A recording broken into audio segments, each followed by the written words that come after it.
I'm going to bring to the stage. That was a weak clap.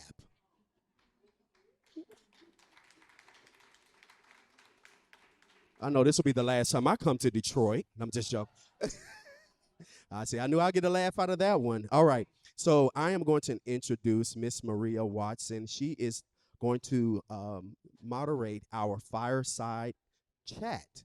Okay. And she is a senior manager, oncologist, advocacy of relationships at Amgen. So without further ado, please put your hands together for the lovely Miss Maria Watson.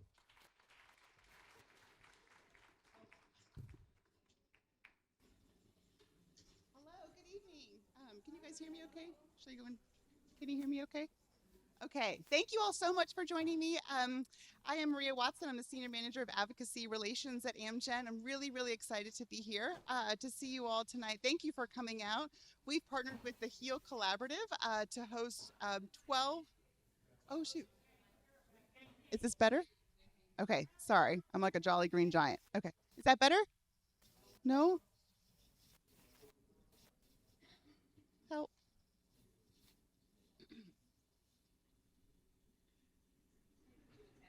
Test? Is that better? Okay. All right. Sorry about that. Okay, well, I'll start. I'll start over. Thank you all so much for being here this evening. It's really, really a pleasure to be here. My name is Maria Watson. I'm the Senior Manager of Advocacy Relations with Amgen. We are partnering with the HEAL Collaborative to host these really important lung cancer conversations across the country in 12 cities this spring and this summer, really focused on a special emphasis on small cell lung cancer screening and clinical trials. So we're thrilled to be here in Detroit. Thank you all so much for coming out. And I'm excited and honored to introduce you to our panel. Pardon my reading. We've got some really impressive resumes here, and I don't want to miss anything. But first, I want to welcome to the stage Naomi Cawthorn, who you all know, the director of the Wellness Hub, the Stoudamire Wellness Hub. She represents the East Side Community Network on the Participatory Action for Clinical Trials Steering Committee, a community-based participatory research study project working to understand the Black and African American individuals' behavioral intention to participate in cancer clinical research, and develop and pilot a strategy intervention to influence future behavioral intentions to enroll in clinical trials. So thank you so much, and thank you for having us too. Next up, I want to welcome Dr. Pamela May, the president and founder of the Betty R. May Foundation for Small Cell Lung Cancer. Dr. May is the president of the foundation, a dedicated nonprofit to raising awareness about lung cancer, raising funds for research, and advocating for patients living with small cell lung cancer to live quality lives.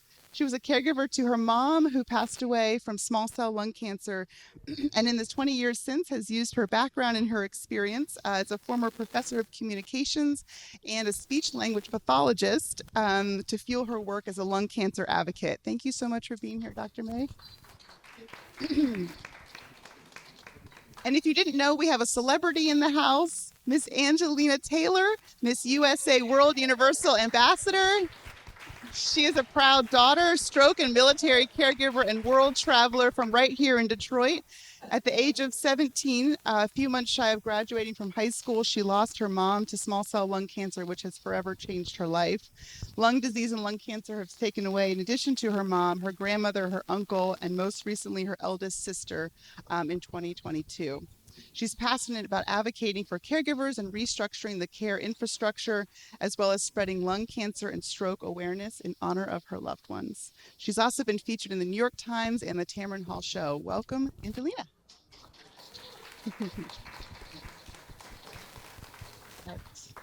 We have such a great panel today. I'm going to jump right in. I want to start with Dr. May. Can you hear me if I switch over? This bad boy? Okay.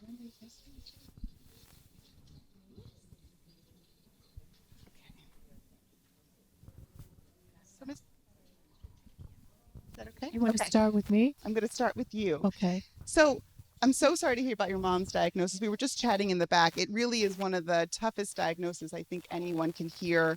I want to hear just what are some of the lessons learned that you learned about being through her caregiver, and what advice would you offer to somebody who's been diagnosed with small cell lung cancer today? Well, if I may, I'd like to start with a little bit of her story. Sure, of course. I say diagnosed. She really was I can't say misdiagnosed. She wasn't diagnosed. My mother had an x ray ordered by a physician who was not her primary care physician, nor was he her pulmonologist, but he ordered a chest x ray in October. Told her that if she didn't hear from him, everything was fine, not to worry. That was not true. That was in October. January, 4 months later, January, February, my mother walks into my room and she asked me, "Hey, monkey, does my face look big to you?" Yeah, it does. Maybe it's the steroids in your inhaler. Then I thought, if it were the steroids, her entire body would be enlarged, not just her face. The next week, she had an appointment with the pulmonologist. The pulmonology fellow took one look at her and immediately knew what was wrong. She had lung cancer, and the tumor at that time, from October to January, had grown so large that it was pressing on her superior vena cava vein that brings the blood back to your heart. My mother could have been walking around and had a heart attack. So when you say diagnosed, she didn't have a fighting chance because she was diagnosed so far down. One of the lessons learned from that particular part of her journey was that call and get your results yourself. Know your body. My mother knew her body. She knew her face wasn't supposed to be that size, nor the vein on the side of her neck. So know your body. Make sure that your health professionals, if they are not your primary care physician, make sure that if outside people order tests, that they get that information to your primary care physician. I wrote some notes because, just like Angelina, I don't want to get have the waterworks to start, but I wanted to make these points to you. Give me a second here. I also remember the day that she was diagnosed. She had a doctor's appointment in the morning. I was driving home from work and I called her to see how her appointment had turned out. And she said to me in a very cryptic way that I've never heard her speak before, she said, "Not good." Never in my wildest imagination did I think it would be lung cancer. So I said, "Well, what did the doctor say?" She says, "I'll tell you when you get home." That's when I knew it was bad because she wouldn't talk about it while I was driving.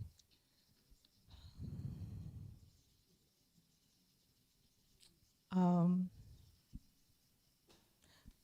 I think I kind of made most of the points that I wanted to say. Make sure that you listen to your body. Oh, the other thing was that over the years, my mother had gone back and forth to like the emergency room doctors, and everyone said that, you've smoked for a long time. It's just emphysema or COPD, nothing really serious, like not being able to breathe is not serious. Because if you can't breathe, nothing else really matters, does it? So listen to your body. Over the years leading up to this, my mother lost a lot of weight. She couldn't put on weight. She would have these coughing attacks out of nowhere. That was, I think, the precursor to the lung cancer. And the lesson out of that is monitor your body when something is not the norm for you, no matter what the doctor says. You find another doctor. If they don't listen to you, if they don't take you seriously, you move on to the next doctor. So after my mother, we were told 3 to 4 months without treatment that she would live, and with treatment, maybe a year. My mother lived 11 months after diagnosis. And one of the things we talked about a few months before she passed was what could we do to make a difference going forward. And that's when we decided that we would start a foundation to educate, to support, to advocate for lung cancer and just make people aware of what they can do for themselves. One final thing is when you are listening to the doctors, you are just so emotionally involved. I know my mother and I were.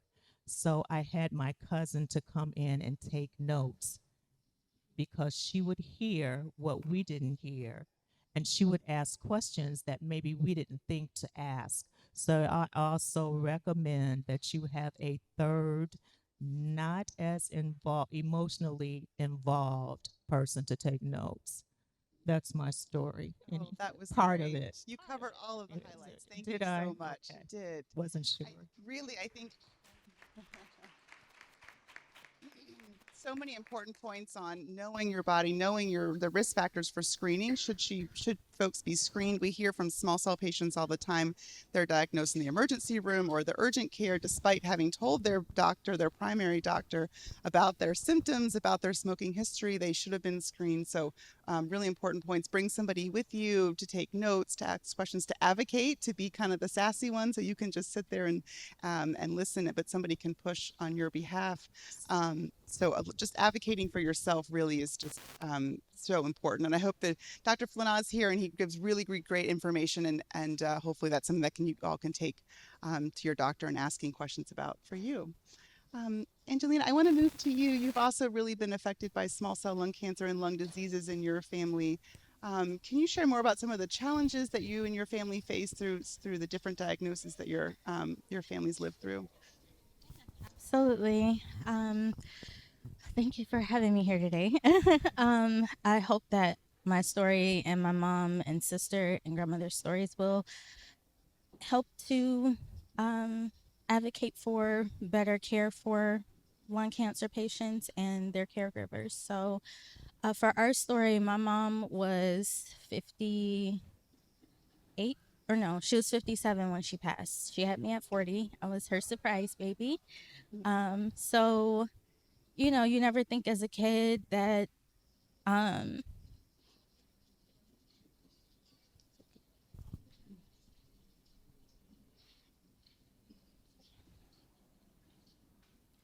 you never think that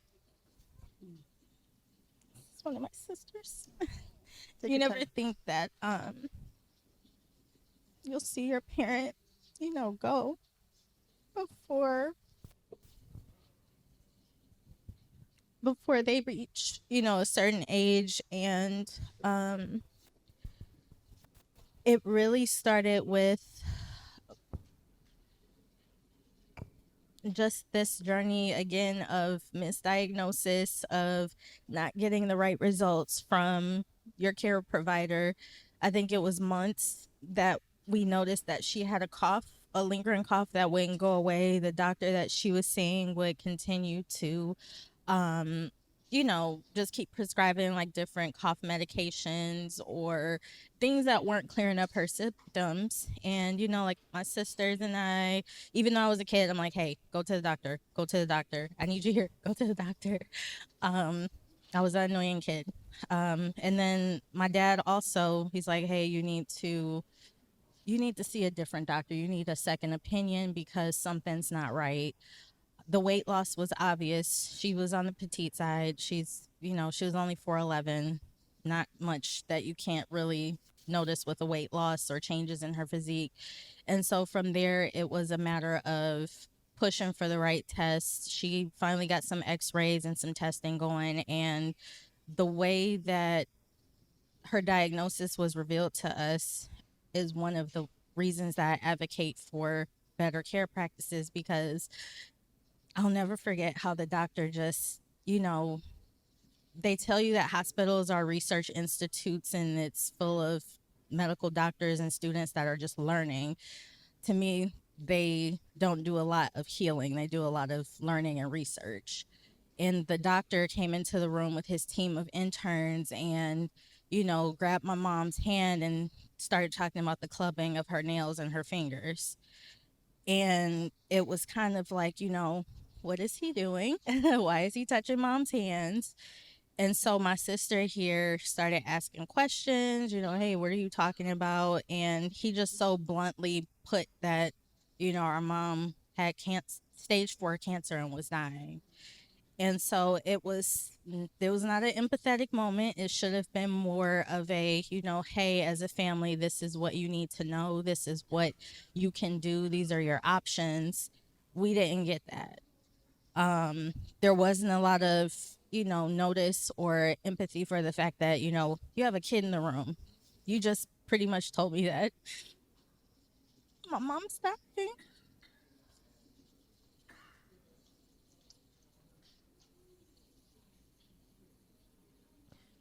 So for, the care professionals have to do better at, discussing with families, what this looks like as a whole. If you have a certain time frame left with your loved one, what is that going to look like? Different care options. My mom received treatment at Carmanos, but if we had known that there's other, out of state options that could be available, more research trials or things that were available, she may or may not have lived longer than 4 months. From the time that she was diagnosed, maybe late December, early January 2005, she passed in April, um, 2 months before my high school graduation. From there, we weren't done with that journey because my paternal grandmother was diagnosed shortly after that, and then she passed 9 months later. Her journey was a little bit different, where she was going in for one procedure and got sick from the medication that they gave her, to prepare for her x-rays and whatever she was getting. And from her getting sick, that's where they discovered, she had tumors and stuff throughout her body. And she, was also diagnosed with stage 4 cancer. Thought after that we were done with that. But then right before we, had to deal with the whole COVID situation, my oldest sister was diagnosed with small cell lung cancer as well. And we fortunately had her for a bit longer, from early 2019 all the way through. She made it through her birthday. A week after Thanksgiving, she passed away. She had been traveling. She was, one of my biggest supporters with my pageant journey. She made every single pageant that I had leading up to the year that she passed. So she didn't let cancer stop her from living her life. She went through different research trials. She, did what she had to do. She wanted to stay. She only had her one son, so she wanted to be there for her son, her daughter-in-law, and her grandbabies. But unfortunately, she lost her battle with that. So with their stories, I, push for not just those who have been diagnosed, but for the family members, because there's a lot of support that we should be getting that we don't. And at this point, they have all these medical advances for everything else, all these technological advances. Why don't we have a cure for lung cancer? Why are there not other options for treatment? Why is there, only limited resources for what you can do for the caregiver and, getting respite and, being able to take care of your loved one at home? So yeah, that's my story. Thank you so much for sharing. I'm so sorry to hear everything you've been through. That's incredible. You really are the definition of turning your pain into purpose. And so many people have benefited from you utilizing this incredible platform that you have now to give back and to share your story. And I hope that folks hear different challenges and struggles you've had, and that maybe has a light bulb to go off with them to say, wait a minute, that's not right. That's what's happening to me. And I need to ask for something and advocate for something different and better for me. So thank you for sharing your story. Ria, I Yeah. also wanted to say that we should pay attention to the genetic factor too. There have been my uncle and 2 aunts besides my mother died from lung cancer. They all smoked, but that that stigma, it doesn't matter whether they smoked or not, they had lung cancer. But just being aware of the possible genetic factor Mhm. that may It's a lot result we in don't lung know. cancer. Yeah, Yeah, it's a lot we don't absolutely. know. Naomi, you've heard these really incredible stories of the challenges and the struggles they've been through. Why was it important to bring this program here to the Wellness Hub today? Yeah, hello, hello. Okay, here we go. As many of you know, right, the Stoudamire Wellness Hub and the Stoudamire, our building, is named in honor of Marlo Stoudamire, who we have here on the wall, who was a champion on the East Side and who died prematurely at age 43 of COVID in 2020. He was one of the first people to die in the state of Michigan with COVID. And the question, it really struck the leadership of our organization, it struck the community. And the question that we asked is why Marlo, number one, and also what can we do about this? And COVID ravaged our communities, right? We saw the disparities in numbers of how it affected Black and Brown communities, especially in this country. And so we asked, how do we address this? How do we address health and wellness?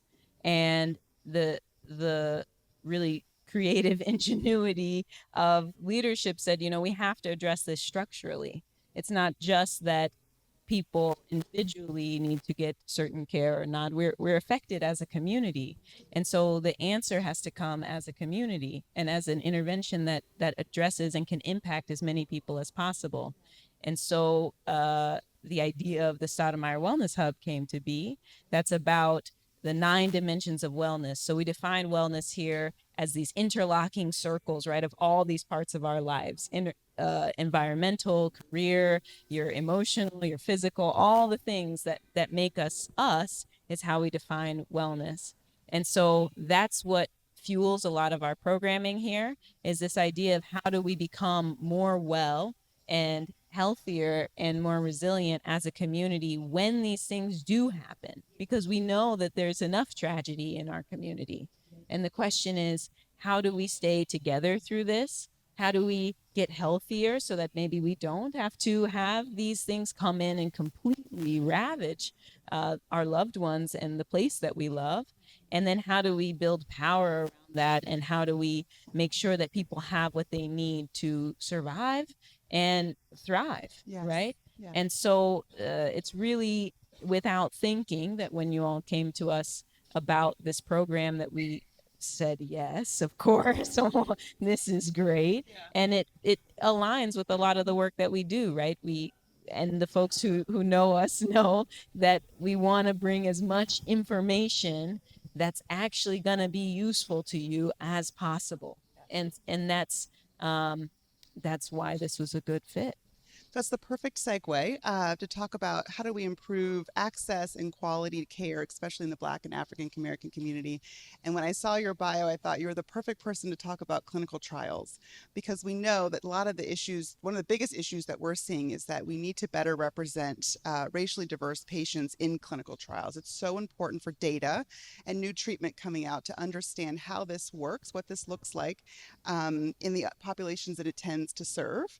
It's also an opportunity for patients to take advantage of a clinical development program where they can get the latest and cutting edge technology and therapeutics through a clinical development program. Drugs take a long time to get to market. It's a really great way to kind of broaden your treatment options, but then also support understanding what this drug is going to do for the populations that it's brought to market to meet. So I'd love, but yet the most important part, less than 10% of clinical trials have racially diverse populations in them. So what are some of the greatest barriers in the community to accessing trials? Why does this big challenge sort of exist? Yeah, so I'll provide some context here too, right? So oftentimes you see staff in the building and we're front facing, right? So you see us moving tables and you see us coming into the classes. But a lot of what we're doing in the day is I'm in a lot of meetings. I know a lot of you know this, that I'll just disappear for hours and hours, but I'm in a lot of meetings. And a lot of these meetings are with partners, such as the folks who are putting on this event, but also hospital partners. And I serve as a representative for the organization in a lot of collaboratives that are thinking about this question of access to clinical trials. So there's an organization in the city called the Urban Research Center, and Donna Givens-Davidson, our CEO, she's on the board of that organization. And so we often are represented on their efforts. So one of their collaborative efforts that they have is called the Participatory Action for Access to Cancer Clinical Trials. We love acronyms, and it's called PACT. And so I sit and have represented the organization on that group who's really thinking about what are the barriers that the community faces to entering clinical trials. And of course, it's a lot of the barriers that we have. I'll take this. Yeah, it's one of the barriers, a lot of the barriers that we already know and that we work to address in this space. There's a couple ways always that barriers are framed in our community, and a lot of them are physical, right? So how do we actually get there? There's the transportation piece. There's the resource strain of it, right? I mean, am I going to leave my job to go sit in a doctor's office for God knows how long and not get paid? And I can't do this all the time, right? And oftentimes clinical trials, if they do address barriers, they're going to address the physical things, right? So they're going to say, oh, we'll give you a gift card. We'll give you a ride. Like we'll give you all the physical things will be met. But the more juicy barriers, I think, the ones that are more true than that are equally true, right? But that are more challenging to overcome are the socio emotional and the socio political barriers. There's trust is a major issue. We don't trust going to the doctor for the clinical trial, right? So even if you say, here's your transportation voucher, here's your this, and maybe I'll go one time, or I might say yes, but I might not keep going because I don't really trust you. Why don't I trust you? There's the perception, right? So there's history, and then there's current perception. A lot of layers. Yeah. Right? Yeah. But then there's also this piece about how I've actually been treated in my life, not just what has happened in other people's lives in the past that we remember collectively as history. I don't have to think very far back to when I've been mistreated in a doctor's office. It goes way beyond the logistics. Exactly. Yeah.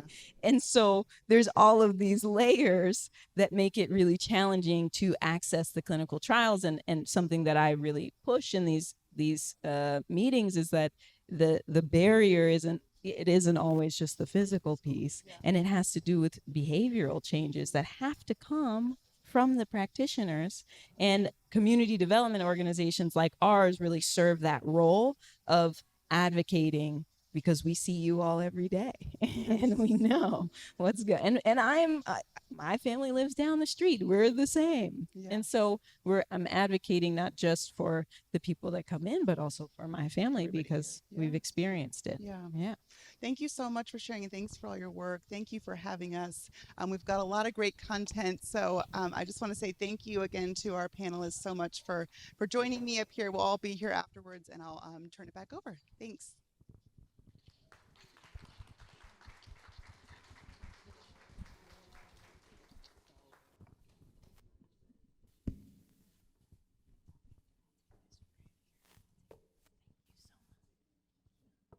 Thank you, ladies, for a beautiful conversation. Thank you for your stories. Let's give them a round of a hand one more time. Round of applause. Thank you so much. I just kind of want to put this tidbit in there for just a second. I was talking with Dr. Mays. We all have stories of, have you guys ever been in a situation where you were just like, man, I wish that my mom or my dad or my aunt didn't have to go through that? How many have ever said that before? I said that with my mom last year during Mother's Day for the first time in a long time. I told God that I was thankful that He has sustained my mom. You know, sometimes we can get angry at the fact that they're not healed on this side. We get upset and blame God as to why they have to experience or why they even passed away. Like, we have those questions and we get angry about it.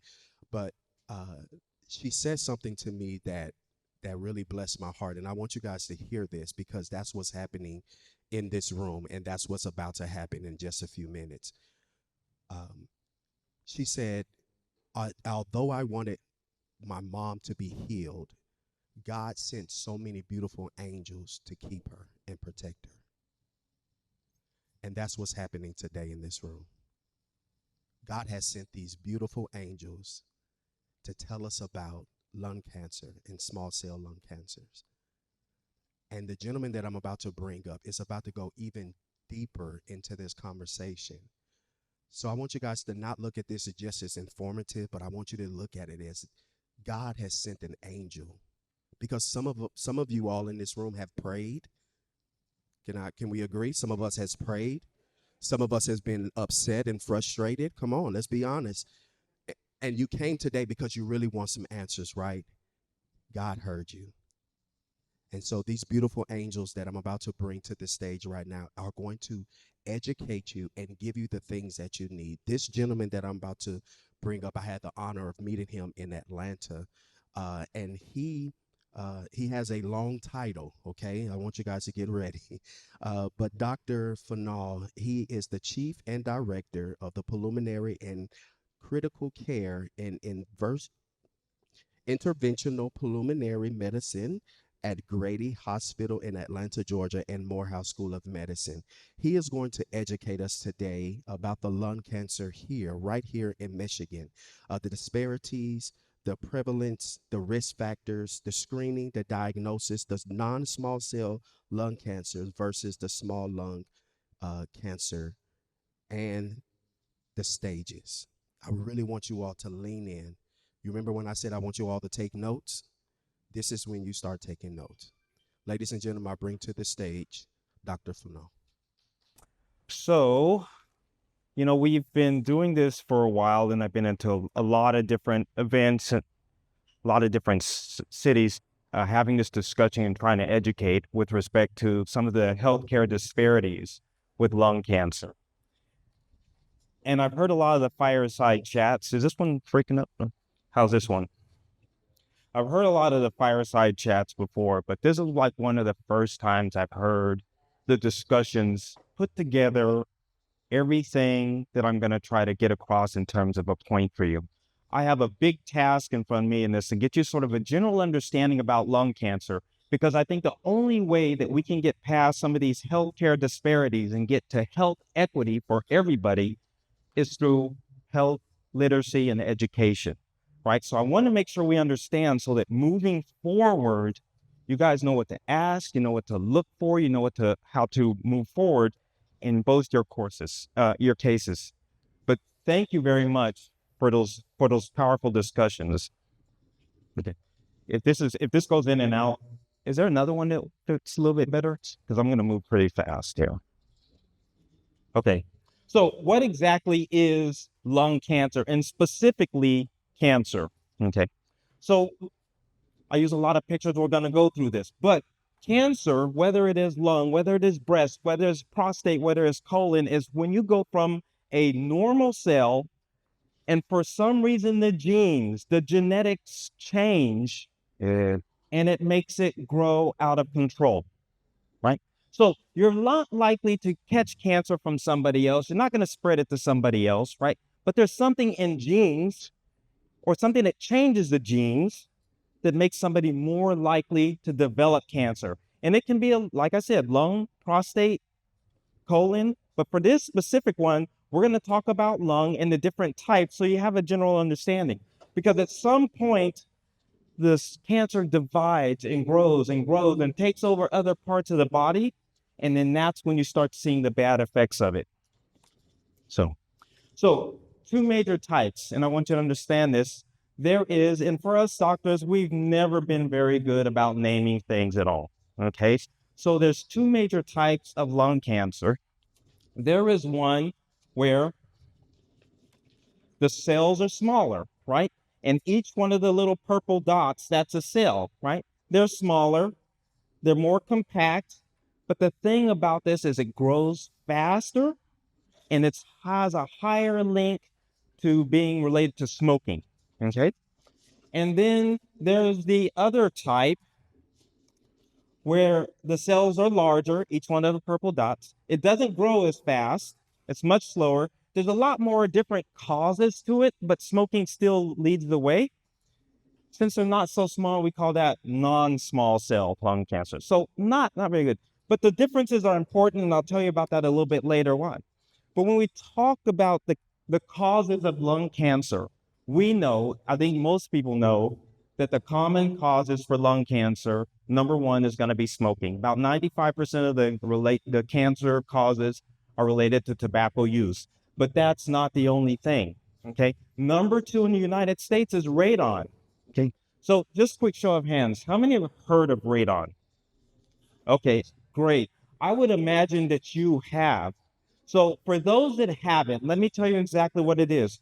Radon is a breakdown product of uranium that's in the soil. Now, how it got there, whether it's from natural causes or from pollution that's gotten in there, it gets released. It does not have a smell.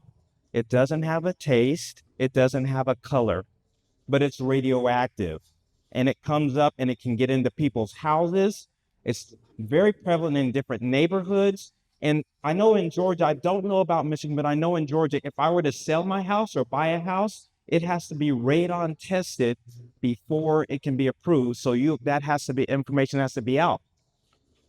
What I do know is that the tests that they give here in Michigan, right, about 22.8% of the tests exceed the EPA's safety limits of regulation. That's about 1 out of every 5. Now, who do you think lives in these communities? Okay. Black people. Got you. Because people know where it's located. Okay. People know, and they're not going to buy houses in those areas. So we have to think about that, especially when you hear people that have very strong family histories, but a lot of people haven't smoked in there. Might be a time to get your house tested for radon. Other causes include asbestos, right? And you'll hear, like, if you're awake late at night and you're watching these commercials and they start talking about asbestos and mesothelioma and testing, asbestos is a fiber that's used in brakes, it's used in insulation, it was used in shipping yards a long time, and it's a little fiber, it gets in the lung and causes irritation.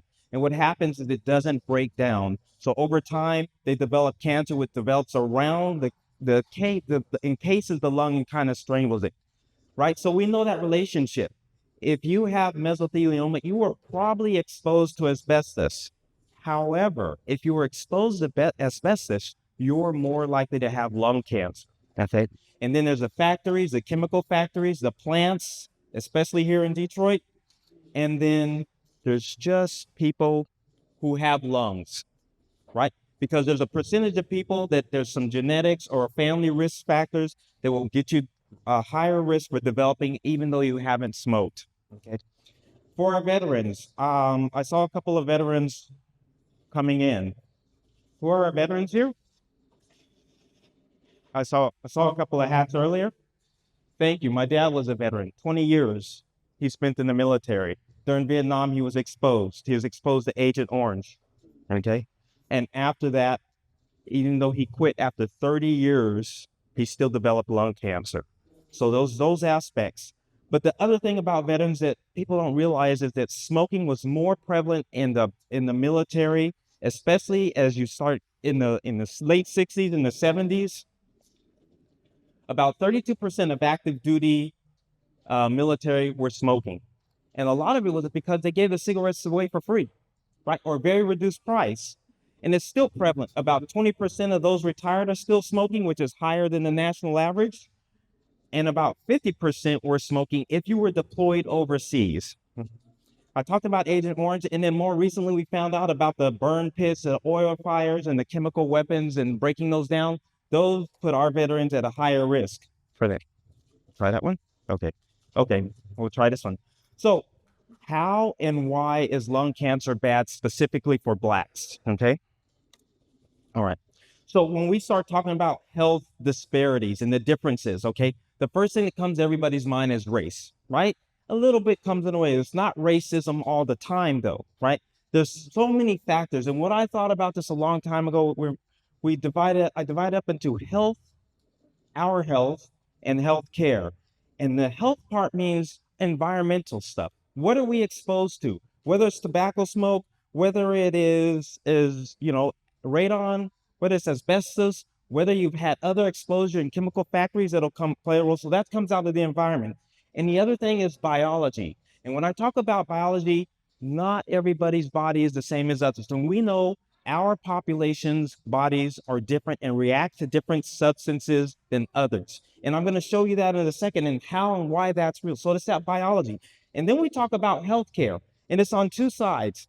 It's like on us a little bit and on the healthcare system and the other system factors that once you're diagnosed with lung cancer, how do they get you through that process so you get it recognized and get the treatment that's needed in a timely fashion? So that comes with screening and early detection, and two, being able to navigate through that healthcare system and get what you need in timely fashion so that it can save years of your life. Okay, so health versus healthcare. And when we talk about Blacks and how bad is it, Blacks have the highest death rates despite smoking equal as other races. So you have a higher death rate from lung cancer, even though we may smoke the same as other races. That tells you something, okay? Blacks are less likely to get screened, right? The best way to get ahead of lung cancer is catch it before you have symptoms, and that comes with screening, okay? Because we don't get the screening, we're often diagnosed later, and then we're less likely to get any treatment at all. And if you listen to the stories that we just heard a little while ago, a lot of this starts to play a role in why all these factors come together. So a lot of stuff up here, I'm going to make this really simple for you. What this is cancer statistics specifically for African Americans. And what they're doing is they're predicting through this year how many new cases we expect to see of different types of cancer for men and women, and then what the causes of death from each cancer are likely to be. So I want to show you something here. When we look at for men, number one is going to be prostate cancer, and you expect to see about 41,000 cases of it this year. However, number two is lung, okay? And it's about 3 times as much with respect to prostate cancer. Now, here's the thing about that, is that when we look at what's going to kill people this year, lung cancer jumps to the top. So here's the thing that tells you, you have 3 times as much prostate cancer, but the number one killer is lung cancer in African Americans. So that's got to tell you something. And what is it for women? We know what number one is, breast, about 36,000 new cases we expect to see versus 12,000. So another 3 times as much breast cancer. But what's killing? Now, breast still stays ahead, but it's only ahead by like 500 or 600 per year, right? So there again, you have 3 times as much breast cancer, but lung cancer still creeps up there and becomes a big killer with respect to it. And here's why. I've talked to you about a little bit about smoking. Even though you may smoke the same, Black Americans may smoke the same as other races, lung cancer incidence is higher. So here I'm going to show you the incidence rates and the smoking prevalences, okay? And this is per 100,000. So African Americans have the highest incidence, the highest rates of lung cancer versus whites and Native Americans, almost 74.7 per 100,000, 64. And so you're about 10 points higher here and about 30 points higher here, right? But now let's compare smoking. And what we're looking here at smoking, you're looking at African Americans, whites, Native Americans, men, women, men, women, men, women. Okay, and the rates of smoking about 25%, 23% in whites, men, and 18 and 20% African Americans, women. But now come back over here. You're smoking the same, but you're about 10 points higher here, right? And now you really want to see the kicker here? Look what's happening here with Native American men. They're smoking twice as much, but their cancer is significantly less. So what does that tell us? Yes, there is something with genetics, and it tells you that African Americans are more susceptible to the bad effects of tobacco smoke than other races. And this is a factor which plays a role. It's not a shame, it's not a blame. It's we need to understand this as we move forward on what this is, because a lot of times it gets played down, okay? So, Michigan, y'all can smoke. I was playing, I was like, y'all can smoke. Because here's the national average percentage of smokers here, and you guys are way up in the higher tier, about 17%. So there is a lot of tobacco use in this state that it kind of gets looked over or accepted but it's actually impacting. But what I learned a long time ago, I see patients. I work in the fourth largest county hospital in the nation. 95+% of the patients I diagnose each year with lung cancer are African Americans. And what I have learned to ask when I'm asking about the smoking history, it's not how much do you smoke a day. It's not how long have you smoked. It is, what do you smoke? Right? And this is the thing that we don't understand. And I'm going to give you some things so that we can start thinking about what we're doing to find and how we're contributing to something that we already have a high susceptibility for. Okay. So give you an idea. It is not the nicotine. Everybody talks about nicotine. It is not the nicotine alone that causes the cancer. When you smoke, there's about 6,000 or 7,000 other chemicals that are inside of the tobacco that also contribute to the genetic change, which makes you develop cancer. But what we do know is nicotine is highly addictive. The only other two things that are more addictive than nicotine is heroin and cocaine, right? But if nicotine were to come out on the market today, right, the FDA would have a problem with it because it is that addictive, right? But since it's been sort of part of history and politics and whatever else, it's kind of gotten a pass. But since it is that addictive and the FDA realizes that it's tightly regulated, so we know that one cigarette has about 8 milligrams of nicotine in it. So we can make the comparison of what else we're smoking, what the comparisons are. So the small cigars, you have your Swisher Sweets, you have your Black and Milds, those have about 100 milligrams, right? That's 0.65 of a pack, right? I had a young patient, and he's 34 years old. He has stage 4 lung cancer. And I asked him how much he smoked. He said, well, I cut down a long time ago, doc. I only smoke about 4 a day. I said, 4 what?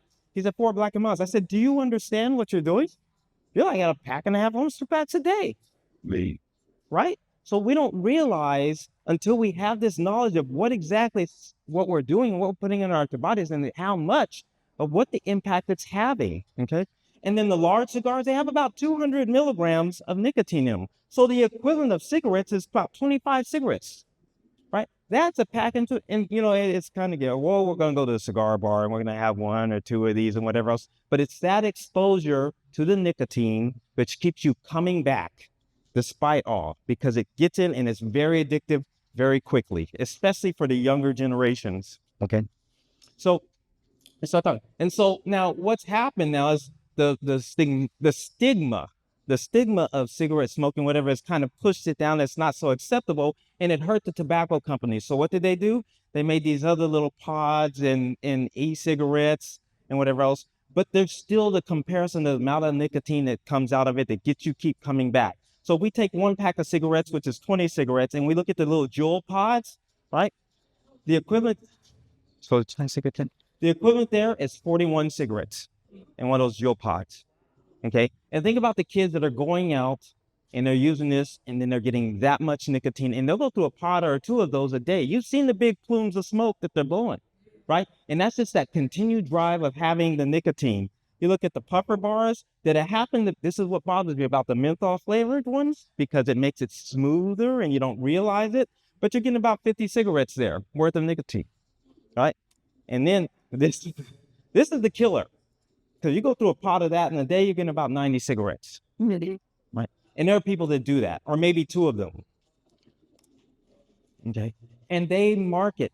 The marketing is very specific, right? And we've known this for a long time, that there's about 10 times as many advertisements in our population for smoking that there are in other populations. And we can see it through time. You go through time and you can see that the marketing was very focused, right?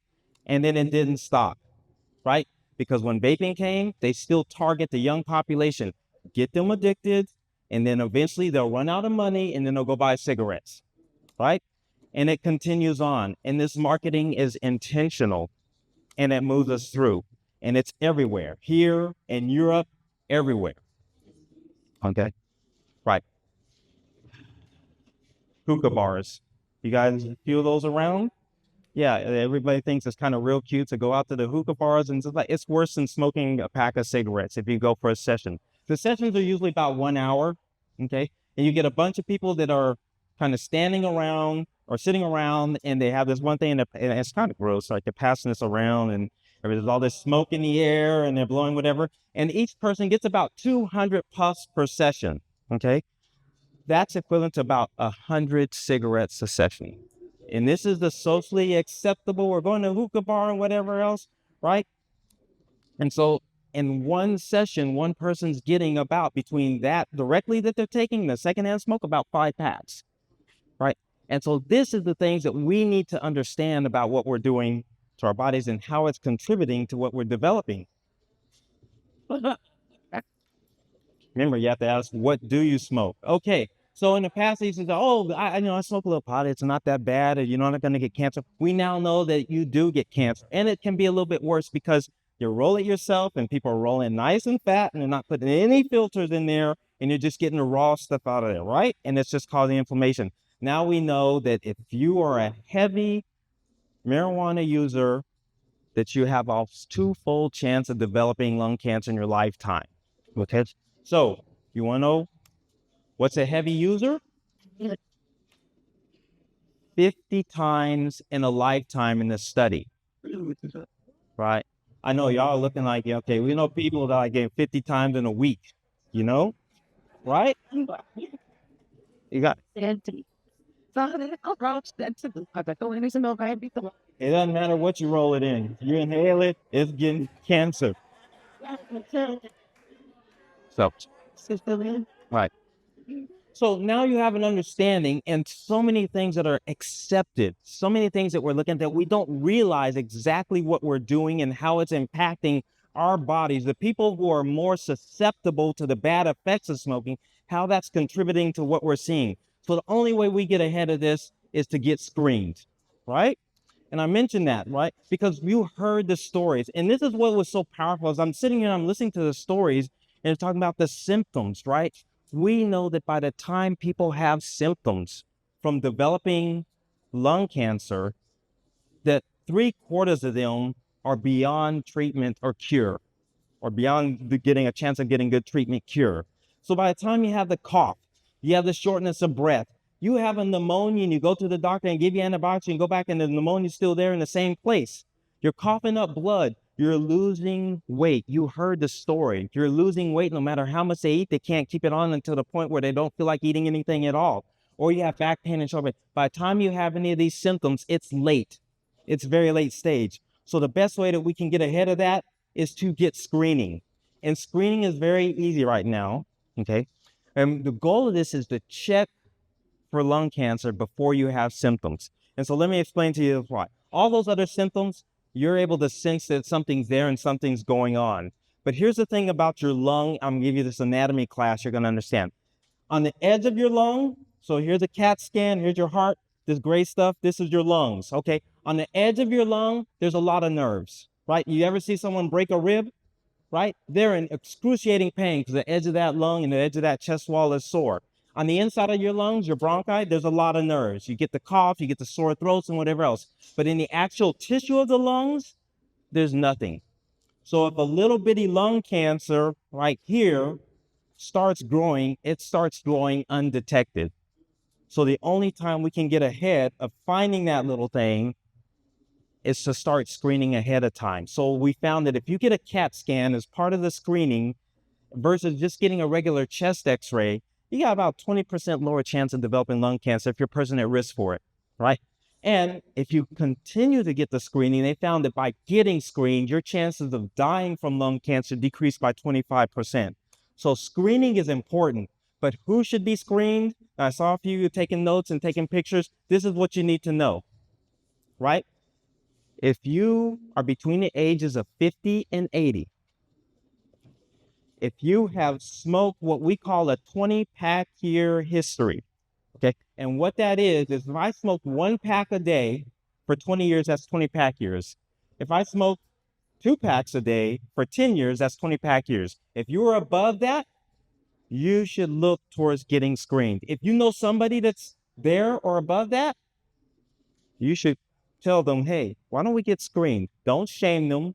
Don't blame them, because if they get screened, it saves lives, okay? And if you've smoked any time within the past 15 years, now this criteria is going to change a little bit because we're starting to see, and it actually changed one other time, because what we found is that the older criteria was missing African Americans, right? And so they adjusted it. And I think it's going to change again, because as more people get screened, we start finding out more about us and whether or not these screening criteria are fit for us or if we need a different size shoe.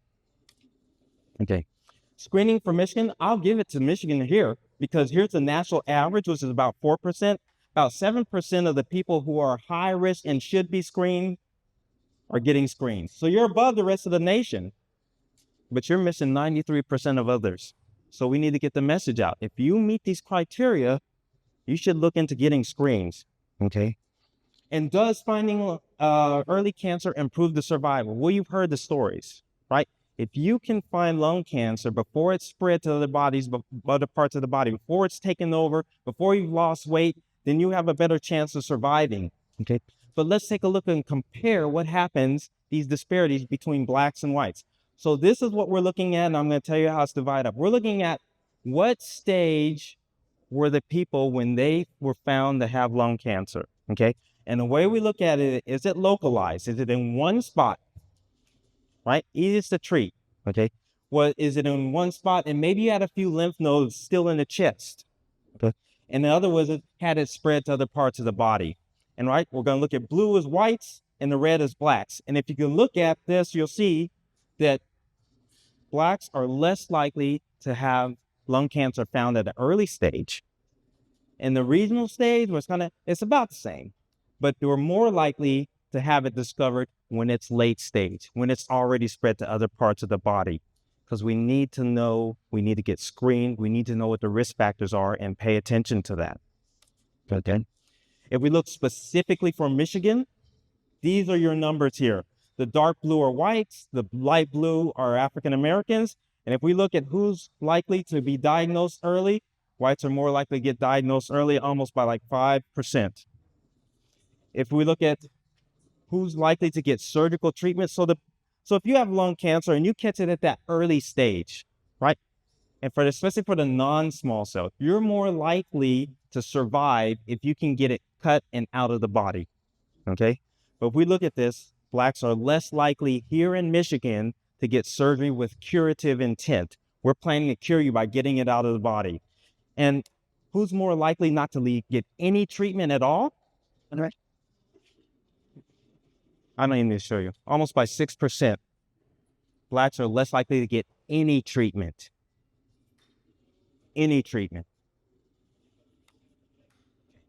So why is this important? Because when we diagnose lung cancer, we've got to keep moving. I'm going to come back to this. I'm giving you a lot of information. I'm taking you from medical school through residency, through fellowship, and through practice, all in this little 20 minutes I'm supposed to have, which is probably going to go to 35 minutes, but don't tell them to get angry at me. All right. So doubling time. This is really important. And for those who have known somebody that's gone through this, you've heard these discussions, doubling time. And what doubling time is the time it takes from that one bad cell to go from 1 cell to 2 cells. And then go from 2 cells to 4 cells, okay? But let me shift this a little bit, okay? Because a lot of times we think about it, okay, you had something that's a lung cancer that's about the size of a teaspoon, okay? That's many cancer cells in there. How long does it take before you have 2 teaspoons? Okay, so that's the doubling time. And then how long before those 2 become 4? And this tells you how fast things spread and how they get towards staging. So it is that doubling time that's going to affect this. So let's go through. I'll talk about the non-small cell real quick first. So the doubling time to go from 1 teaspoon to 2 teaspoons to 4 teaspoons. So that 1 to 2, that's about 60 to 90 days. So about 3 months. So when someone gets diagnosed with lung cancer, we're on a move, right? We need to get all these tests done. We need to move to get treatment started, right? Sitting back and thinking about it and saying, okay, this is bad, and you're going to go and delay, and you're going to get second opinions. No, let's just get on it, right? Because you want to get ahead of it, okay? So that's about 60 to 90 days, about 2 to 3 months, okay? And for non-small cell, if you catch it in that local stage, surgery is the best option, right? Other than that, then you're looking more for chemotherapy or radiation or other types of treatment. Okay. Now, I said the curative surgery rate here in Michigan is far less than the rest of the country. Even though you're smoking more, even though you have more lung cancer, not very many people are getting to that point where they're getting curative surgery here. And we think about this, and I mentioned this early, because this, what I showed you here, is the entire population, but I want to refresh your memory that this is specifically for African Americans. Right. And who's the problem? Okay, hold on. Women, who's the problem with getting treatment when it's necessary? Yes. And this is a study that they took a look at this and they said, okay, you have early stage cancer and you know we can cure it with surgery, and who's likely and unlikely to get it? White men get their surgery, white women get their surgery, black women get their surgery in the 90% range, men 65%. Okay. That whole myth about if they cut me, it's going to spread just when the air hits it is a myth. And I'll tell you why. Because there's a whole lot of air in the lungs. Okay.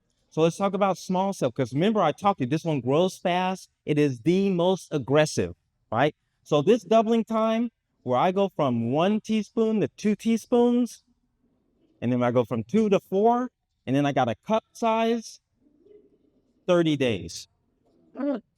30 days. So that's why you heard the stories. I heard diagnosed or kind of suspected, and in 4 months, treatment was not available.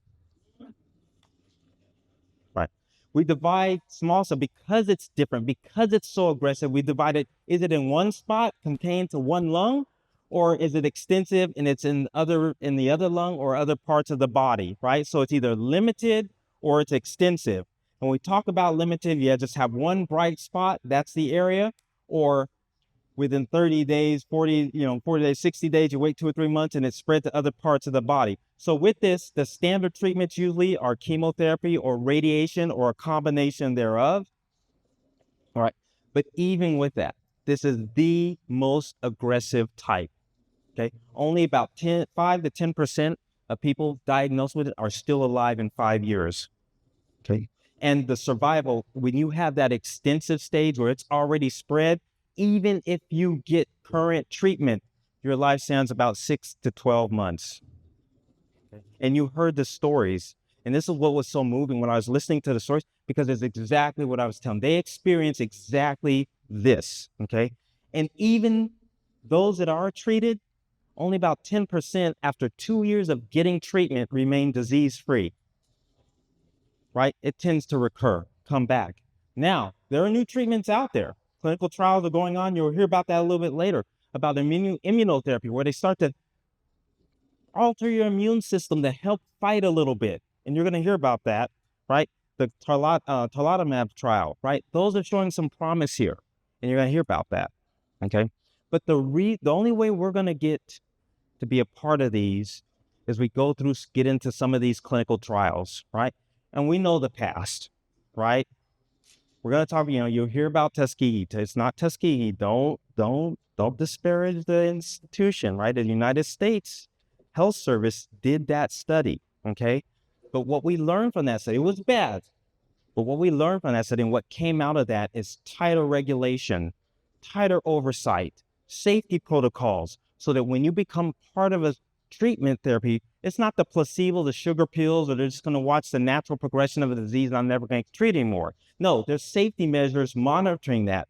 So when there are clinical trials, especially for cancer, you're either being compared to the new drug, which has already been safety tested and shown to have some promise here, versus the standard treatment. So when you get put in a trial, you'll either get the standard treatment or you might get the new treatment, okay?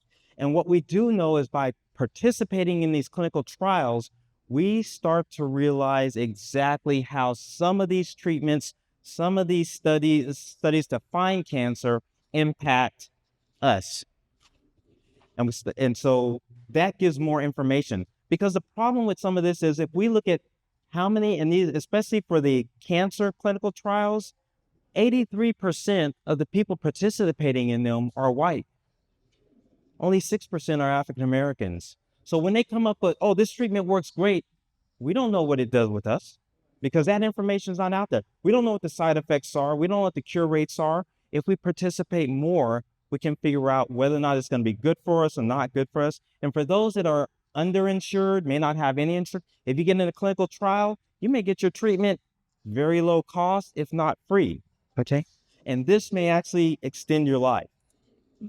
So I know I've talked over and they get on me this every time, but there's a few take-home points I want. And I didn't talk about this, so I'm going to say this right now. Okay. So this is in 2022, they looked at tobacco product use in middle school, right? Yes, middle school. For overall, it's about 5%, girls 5.3%, boys almost 4%, right? In the old days, the boys used to be the problem, right? But then they started marketing other things, these candy flavored vape pens, right? All this stuff. They know what they're doing. They're targeting a young group because they know that that developing mind is more likely to get addicted and have it imprinted in their brain and to want it. And when your kids run out of money, they're just going to go get the cheaper thing, which is cigarettes, right? And we found when it keeps going, when they get to high school, they don't stop, okay? So we cannot tell our kids not to do something if they see us doing it. Okay. Remember the screening. Remember the criteria for screening. And if it's you or you know somebody, we're not shaming you or not blaming you. You need to get screened because it will save lives. And then the clinical trials. That's the only way we're going to find out how different drugs work with us, how treatments are. It's going to give us opportunities for survival. It's going to tell us more about our population. And if you don't have money to get sort of the standard stuff, you get some assistance at different points.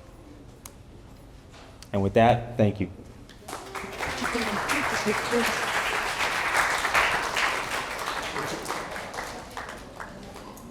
How many of y'all dislike Dr. Finola right now?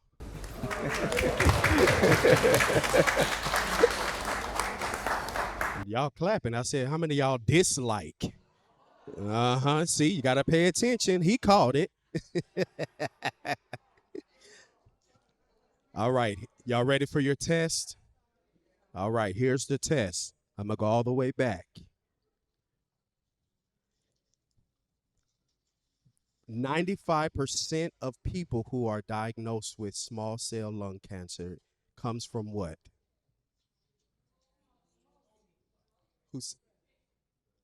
Who said smoking? Look at good job. Y'all are listening. All right, moving on. Let's see.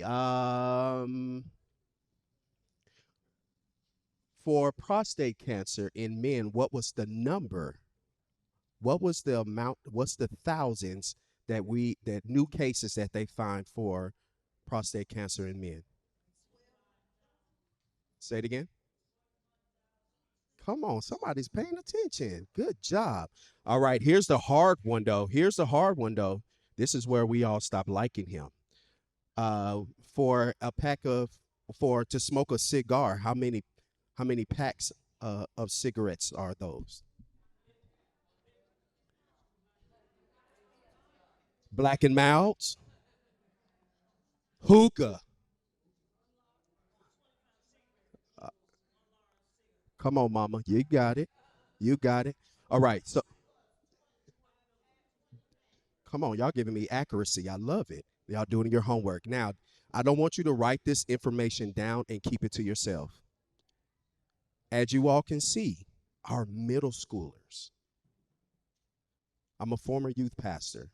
When I got into youth pastoring, they used to tell me, if you don't get them in high school, you've lost them. Do y'all know what the norm is now for youth pastors? If you don't get them by elementary, you've lost them. So I want you all to understand this is very important, that our babies are turning to cigarettes, e-cigarettes, and all of these other things because they want to be cool.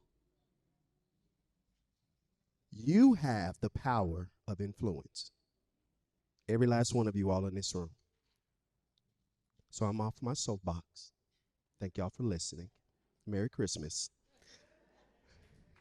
Next, we are going to bring another phenomenal young lady, and she's going to talk about the new drug development. I want you all to give a round of applause to Dr. Cynthia O, who's the Clinical Research Medical Director for Amgen. How are you all? How are you? I'm Dr. O. Thank you for having me. I'm with the Amgen team, and I'm actually an oncologist, trained oncologist. I previously practiced medicine and transitioned to pharma. I'll tell you what I do so that it makes the slides, it makes it more easy to slide into the slides, but I basically will design and manage clinical trials. So when you see those clinical trials and they're asking for appointments and whatnot, and this drug versus this drug, I'm one of the people that designs those protocols. So we'll talk about understanding how drug development works. I'll start with an overview of the drug development process, and then I'll go into how we look at the data, considerations when entering and comparing clinical trials to each other, enrolling in clinical trials, and then Amgen's clinical trials in patients with small cell lung cancer. Again, that's the small cell lung cancer that Dr. Flanall just went over. So this is a shorthand view of the clinical of cancer drug development. You start with drug discovery. This usually happens in the lab and not in patients. And then you have your preclinical research before you get to patients, and then clinical research, FDA review, and then finally FDA approval. So I just want you to take a look at the highlighted portion down at the bottom. Over a 5-year period, there are 207 FDA cancer drug approvals in oncology and malignant blood cancers. It takes on average 7 to 10 years before a drug can be fully approved. So it is a very lengthy process with a lot of oversight. So step 1, discovery and clinical research. So what Amgen does is they focus on an area where there's a high unmet medical need, such as oncology. That's a big unmet need. As you might hear, there's no cure for cancer. This is somewhat true for some cancer. So it's a high need area that Amgen focuses on. They also focus on a biology first approach, which means we understand the disease and what the actual disease is doing prior to deciding if we want to develop the drug any further. Our drugs undergo an extensive amount of laboratory testing before getting into testing in patients or first in human studies. With regards to clinical research, you probably have heard this before. There's 4 phases of clinical research. Your phase 1 through 4. And in phase 1, we basically start with safety and dosage. So before we can move any further, we have to make sure that the drug is safe and that the dosage is appropriate for patients, right? And then we do that again on a larger scale in the phase 2. But in the phase 2, we also look at side effects. So a lot of times I get a lot of questions, well, why does your drug have so many side effects? We actually look at this in the phase 2. And believe me, if the phase 2, if the side effects outweigh the benefits of the medication, it's usually a hard stop to stop the clinical drug development. And then in phase 3, we have the dose, we know what dose we want. We're still looking at the side effects and we're still looking at safeties, but we do this in a larger population of people. The reason we do this is because if you have research and development in only a small amount of patients, you don't really see the effect that can happen when you add more patients to the study. And then phase 4 is how you continue to monitor how the drug is doing in the patient population after the drug has been approved. So some people will say, oh, Dr. O, the drug has been approved and that's it. We don't know anything more about the drug. This is not accurate, actually. Once the drug has been approved, we still continue and design studies to make sure that the drug is still working as it should and doesn't come up with any new side effects that we didn't notice previously. And as you can see, this takes, again, over 7 to 10 years to manifest. Some of the questions I get a lot are, how does the FDA make sure that drugs are getting to people who need them in this high unmet need in a timely fashion? Because it takes so long to develop a drug. They have very different mechanisms to do so. So, for example, for small cell lung cancer, Dr. Flanall has gone over how severe this lung cancer is and how quickly it can spread. So we have things sort of as fast track or breakthrough therapy or accelerated approval and priority review. And I'll just give you a little, just kind of like a little case in point. So if the drug is really good and there's a high unmet need, the FDA will assign it a fast track. It's basically like, if, for example, if I had a kid and their toy was broken, if I took it to get it fixed, then that toy would be put in the head of the line above other toys because it's a needed toy. Then they can assign it as breakthrough designation, meaning that there's a population of people who really need this drug. And so we're going to push this drug to be developed further, and they will actually assign people to help develop the drug faster. You have something also called accelerated approval, and I'll touch base on that in another slide. It's where we basically, while we're still inside the phases, make the drug available to people who are not able to get into the protocol or into clinical trial for whatever reason. Maybe it's not in your city, it's not in your state, but still, because there's such a high unmet need, we still make sure that people can get the drug, so it's given an accelerated approval. And then another thing called priority review, where they review it, and instead of 10 months, 6 months or a shorter amount of time. So this is an example of the accelerated drug development timeline. And if I'm going too fast, because there's a lot of information here, please raise your hand and we can make it a more interactive session.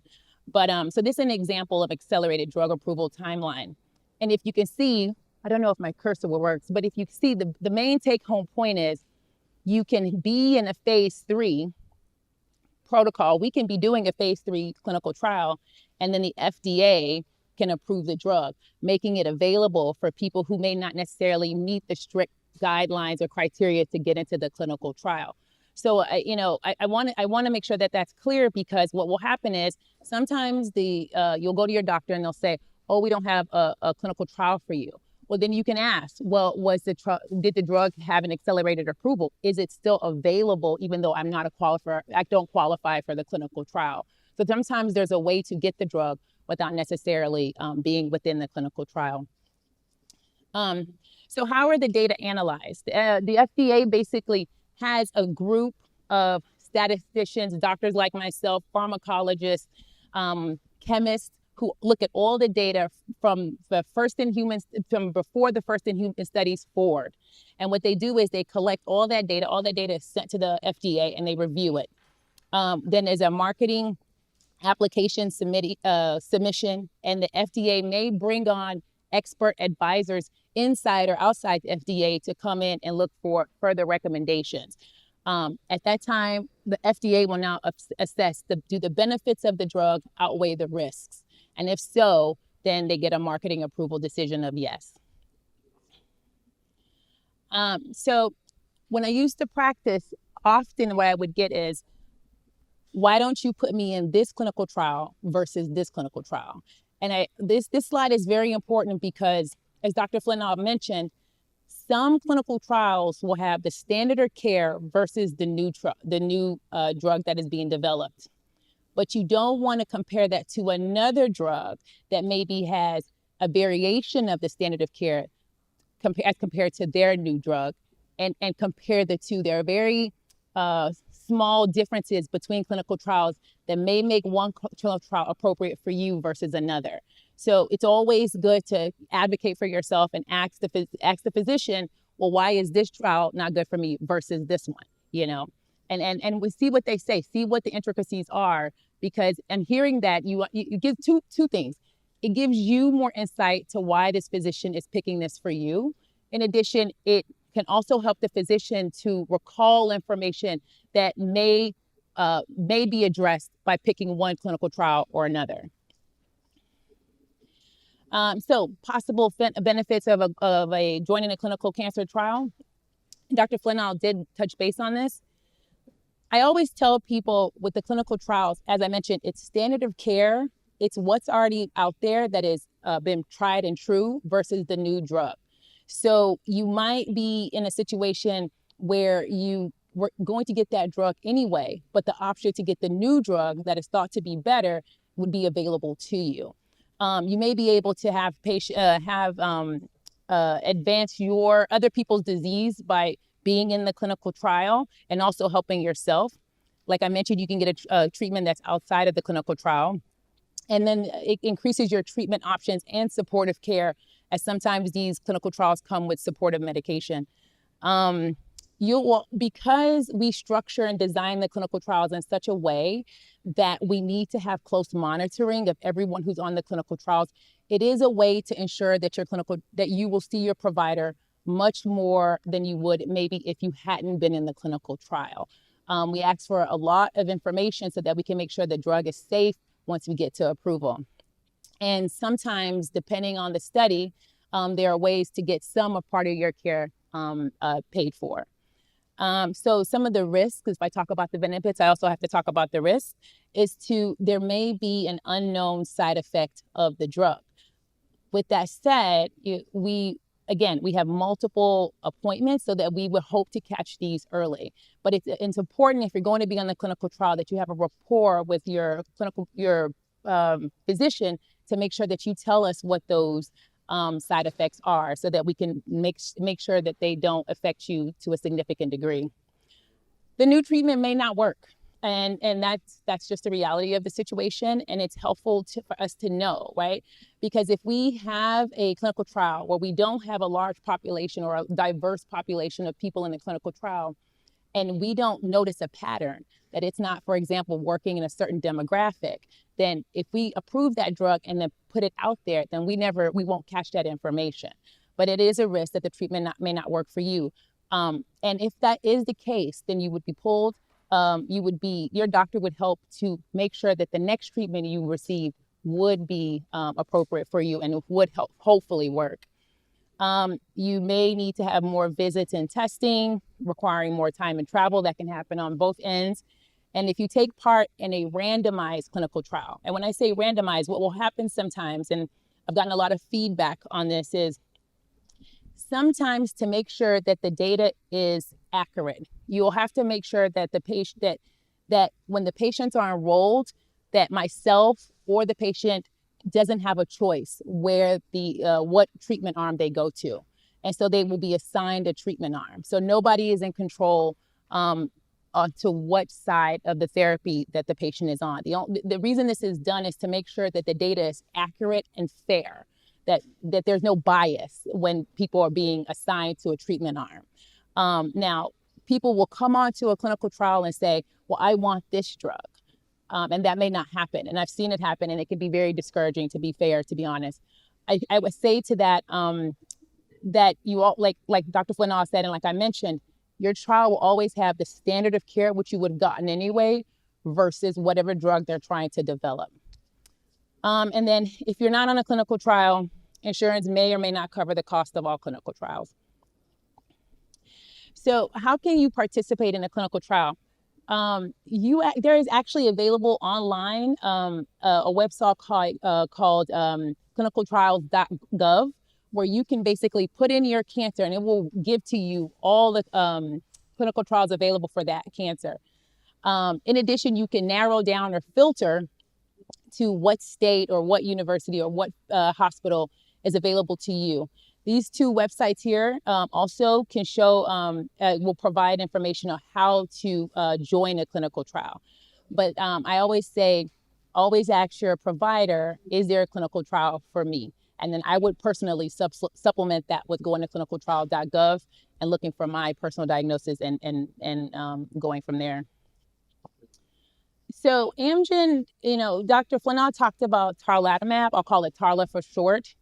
It is Amgen's new drug for small cell lung cancer. If I go back to this slide here, this one, it actually has had fast track, breakthrough, accelerated approval, and priority review. It's a new cancer therapy where we basically use your body to fight the cancer. And you can see here how we have multiple studies for this one drug. So as Dr. Flynn mentioned, it is a fast growing lung cancer. And so it's very important that we have these clinical trials to ensure that we can develop the drug and make sure it gets out to people who need it. Okay. That was pretty fast. I apologize. I wanted to make sure I got everything in there. Are there any questions? I did hear some agreements or some sounds when I was going over the PowerPoint.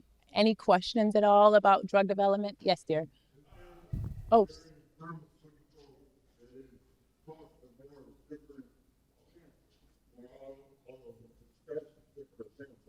it is. One more time.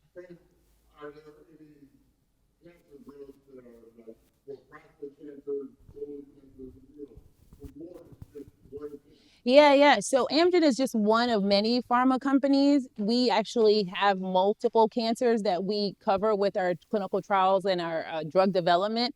But it's usually it's you for the most part we try to do for the most. I'll keep it simple. Is one trial for that particular cancer so that we can focus on that particular cancer. Did that answer your question? Okay. There's someone in the back.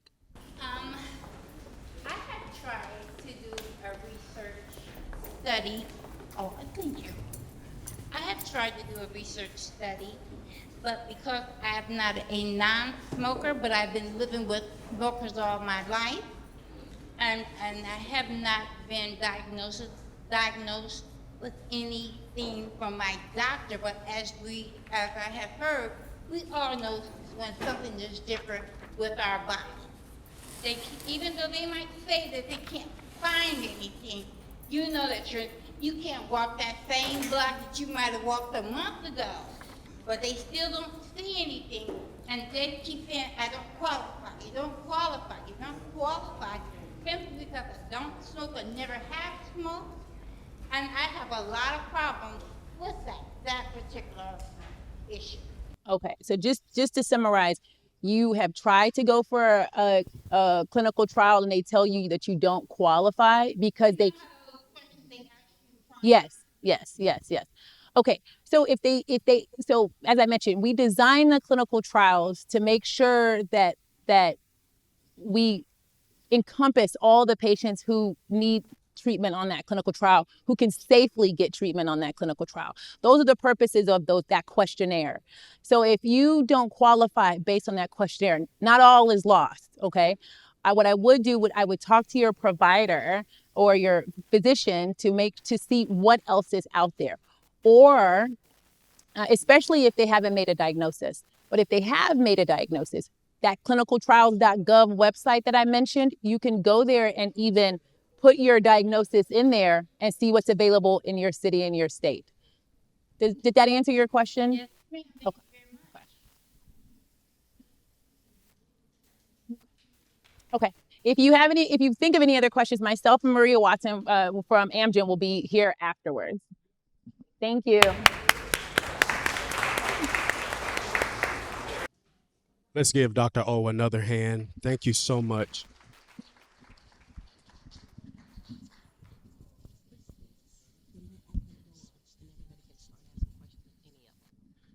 All right, we are getting to our last speaker, but I want to just say for the clinical trial, I would say just take a chance. My wife has lupus, and one of the things that they wanted her to do is this clinical trial.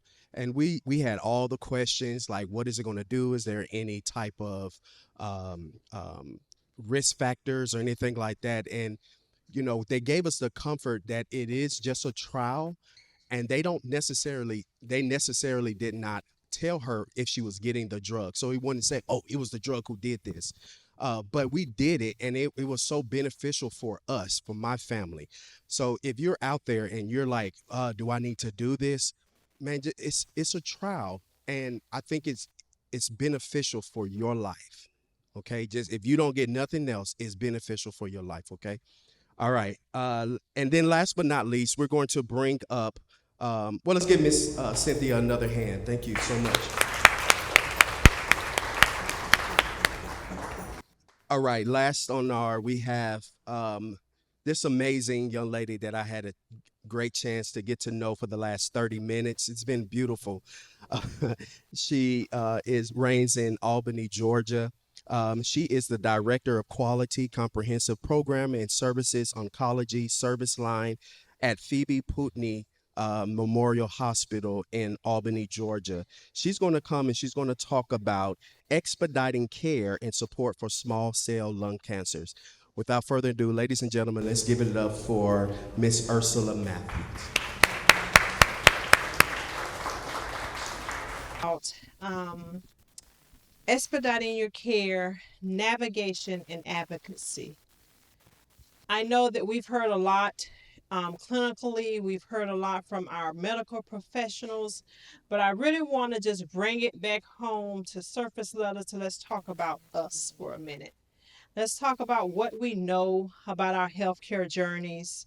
Let's talk about how we navigate our healthcare journeys, what we do personally for ourselves and our families to prepare ourselves for our healthcare journeys, and just how we take care of self and advocate for ourselves.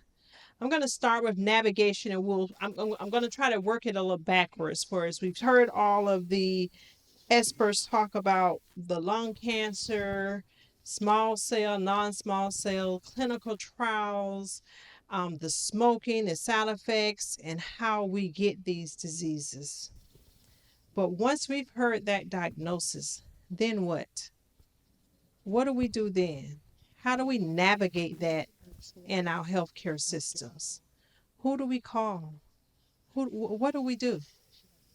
So I want to first say that we do know that when we hear a diagnosis, such as a cancer diagnosis or any type of ill-defining illness, that after you've heard your diagnosis, you've retained about 5% else of what else was said by your healthcare providers. So it's always important that you have someone there with you. I think someone mentioned that earlier, but it's always important that you have someone there. But most of our systems now have these things we call navigators. Tap into that resource of a navigator. A navigator is your GPS through your healthcare system. That person, be it a nurse, be it a social worker, just be a lay navigator, is really the person that is supposed to help you understand your diagnosis, help you make those follow-up appointments, help you throughout your treatment journey, your survivorship, and your surveillance so that you don't fall through the cracks. But you have to hold that person accountable to do so. And that's why I want to talk about self-advocacy a little bit, because really it starts with us. We have to hold ourselves accountable so that we can hold our healthcare professionals accountable. But we can't ask questions that we don't know what to ask. We can't hold them accountable if we're not being accountable for our actions, and if we're not being compliant, or we are not on task to what we are supposed to do. So how do we get there? And that's why we have to just take this thing real and have to meet yourself where you are. You know that if you smoke, you need to stop smoking. We know that smoking is not something that you should be ashamed of, that you can stop today, but you ask for help, or you elicit a program, or you get some information as to what do I need to do to smoke. You inconvenience yourself to smoke. You no longer smoke in your homes, or you no longer smoke where you lay your eggs. You no longer smoke in front of your kids. Kids mimic your behaviors. Everybody knew that you couldn't wait to be grown. And if being grown is mimicking what you see your parents do. If it was cussing, when you're not around your parents, you're cussing like a sailor. That's what being grown was to you, because that's what you witnessed. If it's smoking when you're not around your parents, you tend to smoke. So there's no shame in the smoking, because we're human and we mimic behaviors. But it's shame on you if you've allowed the smoking to impair your health and you not want to make a change. And that you're continuing to set that example for those that are watching you. So how do we do that? Again, we have to meet ourselves where we are. We recognize all of us have our vices. Everyone does something. I have my habits and I do something. You have your habits and you do something. But we have to learn to control our habits and not allow our habits to control us. So some things, some people can just do in moderation. They do them in moderation. They have a little fun. They go on, and that's it.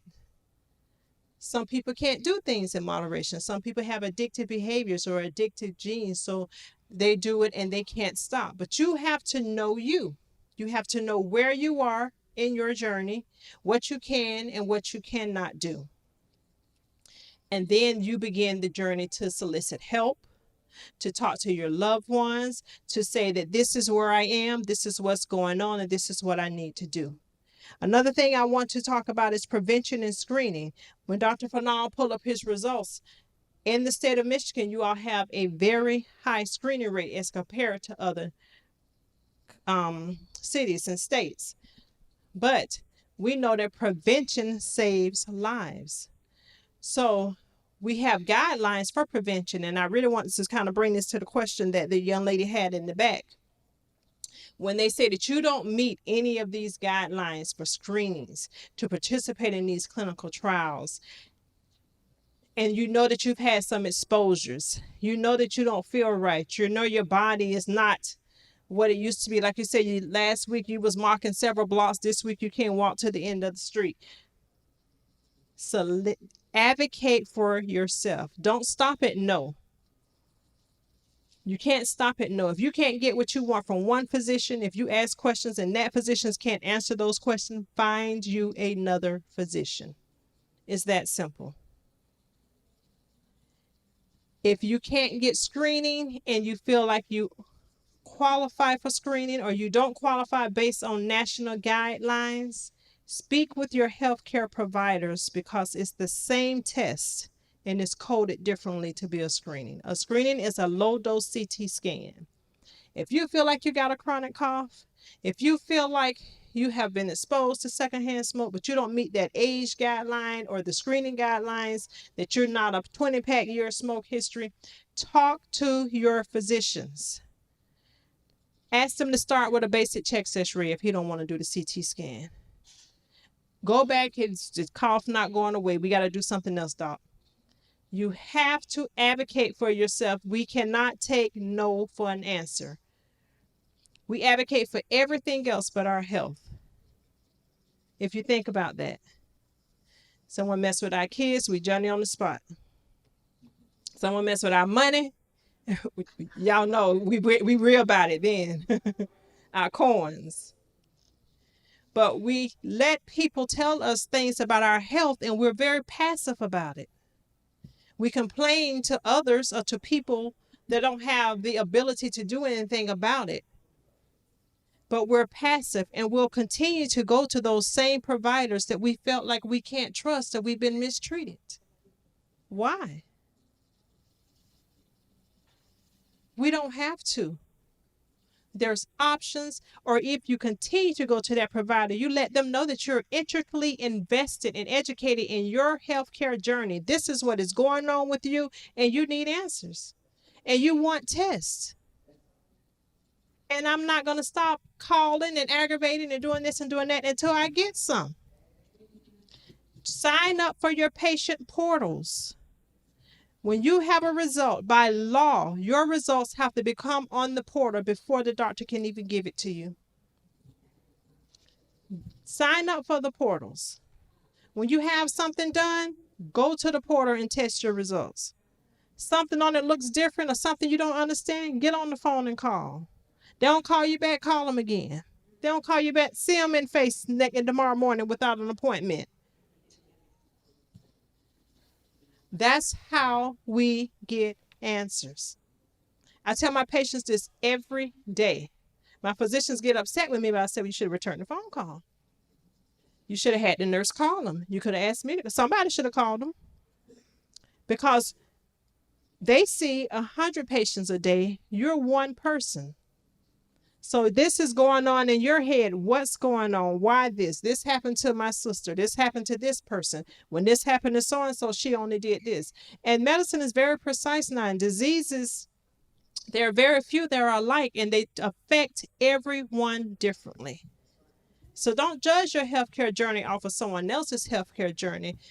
Know your comorbidities. You can say, well, that happened to so-and-so and he ain't lived 3 weeks. I ain't going over there. But you don't realize so-and-so had high blood pressure. So-and-so had diabetes. They had heart disease. They couldn't take the medicine because they were allergic to X, Y, and Z. And you don't have any of that going on.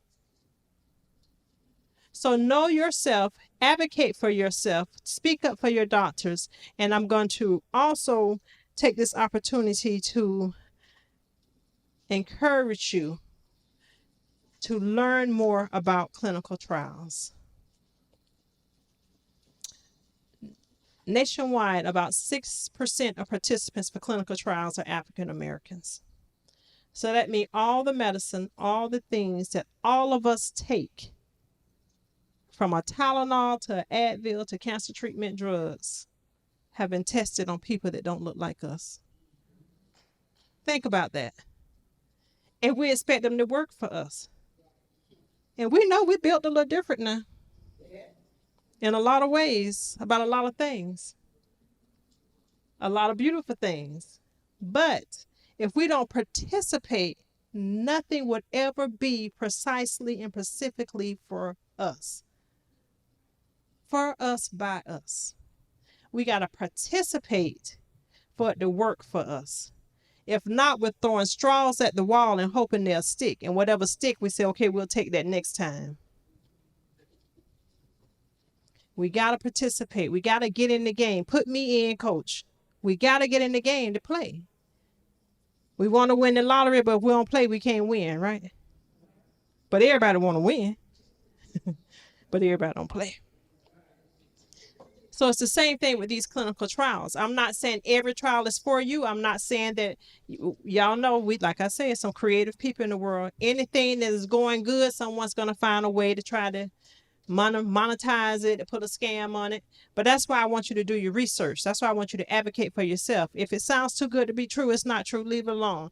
If it, don't participate for the trinkets. Don't participate for whatever awards, because they say if you participate, they're going to give you a car and this is going to happen to your house and you sign this and you have. No, stop all of that foolishness. Stop. That's like politicians that only come when it's time to vote. Stop allowing people to come into our communities to check boxes and get us to sign up for all of this stuff. And we never see them again, and we never see the results or the benefit or the fruit of our labors. Let's do this for us. When you participate in this trial, you're doing it for the next generation and so that your children can have better outcomes and better prognosis. When you do prevention and screening, it doesn't say that you would never get cancer. It said it will catch it at an earlier stage where you have more treatment options. That's the purpose of prevention and screening. That's the purpose of these education. We can't prevent you from getting cancer.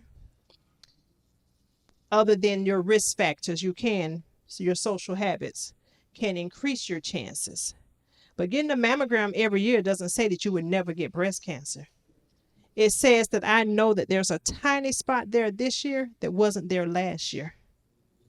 But if you skip 3 years, that spot's going to be huge. So now you can no longer just have surgery and go home. You need surgery, radiation, and chemo. So prevention and screening is for early detection.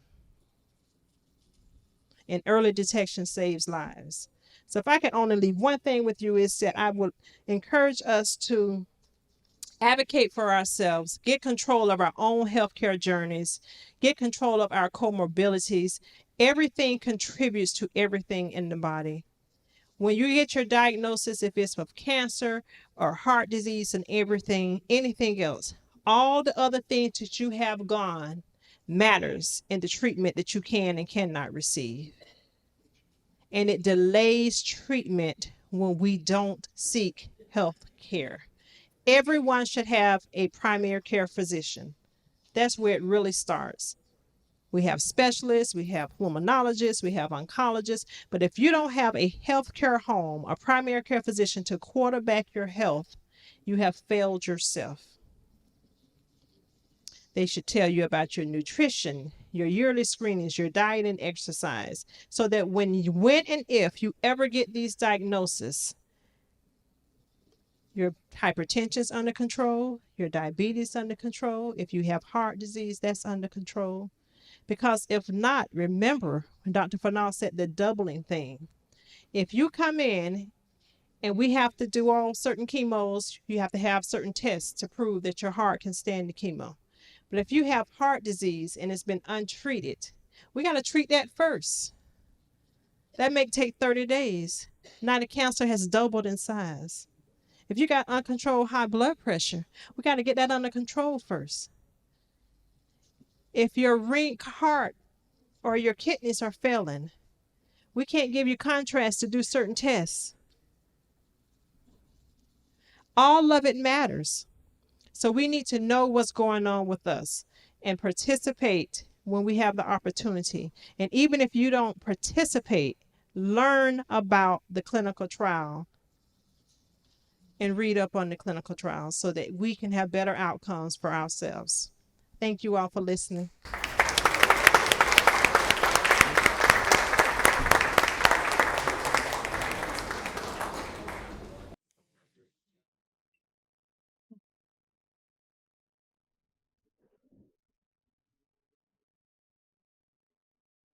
So if I can get Dr. O and Dr. Flanall up. All right, ladies and gentlemen, we've come to almost the close of this amazing community conversation. And so we're going to open up the floor to have you all ask questions to this amazing group of individuals. But before we start that question, I have a question. If you guys can take 1 to 2 minutes each. We heard a lot of information. Can we all agree? Yes, a lot of information. Um, I had the opportunity to share a Uber um, with this amazing young lady that's sitting next to me, and I asked her a question that I want to ask all of you all, and I asked her, uh, "What drives why you are doing this? Was it a history? Did someone close to you have it?" Um, but I'm gonna start with you, Dr. O, because I already got her answer. Why do you do this? Why are you so why is your heart so in communicating to this particular community? Yeah. So I've had I'm the oldest of five, and I've had three immediate family members diagnosed with cancer. So cancer is very close to my family and to myself. And as I mentioned, I trained as an oncologist, and I trained at in Kansas City, Missouri. And one of the places I trained was a research medical center, which was a community-based hospital. So I saw a lot of patients. And what I noticed is that not all physicians can relate to patients. And when you can't relate to someone, it makes it a little bit difficult to be effective in your communication. So I took a lot of pride in being able to talk to patients and say, you know, this is your situation. These are the outcomes. This is what's available to you, and spend that extra bit of time with patients during my training. Um, and what you also notice is that you don't have a lot of Black oncologists. And when you don't have a lot of Black oncologists, you don't have a lot of oncologists that people trust, quite frankly. So just being able to speak from an oncology point of view and answer the questions, answer any questions available or made to me, and rest and be able to put any type of thought process or concerns to rest is something I take pride in. So. Thank you so much. You kind of said it earlier today, Dr. Flanall, but can you just tap on it just a little more deeper? Why you're so passionate about educating our Black community about small cell lung cancer or just any cancer at all? So I mentioned earlier, my father is a lung cancer survivor. And he'd quit almost 30 years later. But he had some exposures from his service to the country and whatever else that is related to him developing lung cancer. And that's one part of it. But the other part is through my training, I've always kind of worked in hospitals and hospital systems, and I've been at Grady Hospital System for about the past 24, 25 years. And when I look at the patients, they look like us. They look like the people I grew up with, my neighbors, my friends, mothers and fathers, parents, my aunts and uncles and whatever else. And I look at this, and I look at them, and when I have to tell about 4 or 5 times a week, I diagnose someone with a new lung cancer, and you see the looks in their face, and there's a lot of shock. There's not good understanding. There's the questions of why. And I look at this like, how is this? Why did we get missed?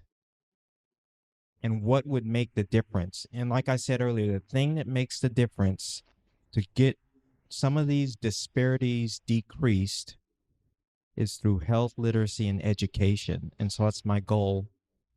Give you guys just one thing, 2 things you walk out of here with that you understand, that you can go back, and if it doesn't affect you directly, you can take it to somebody else and help them and keep this going on for us. That's why I do it. Really quickly, Sister Mathis, can you really quickly, why do you do this? Why are you so passionate about this? I think Dr. Fernald summed it up. I do it for us. I don't have not personally been affected by any type of cancer. I've worked in healthcare for over 25 years. I've seen a lot of healthcare disparities. I've seen a lot of injustice in the healthcare systems. I've had the opportunity to go and work at other systems where I made decisions, but never really got to be hands-on with the patients. And I decided to come back to rural Southwest Georgia, where my work has a direct impact on my community and where I feel like that I can make a difference in people's lives and where I can hold my healthcare system accountable that this is how we deserve to be treated and this is what we deserve, and that I can fight on the front lines to ensure that there's some equity in the healthcare system in Southwest Georgia. Thank you so much. Dr. O, could you give us a call of action? What is it that you want us to leave with today?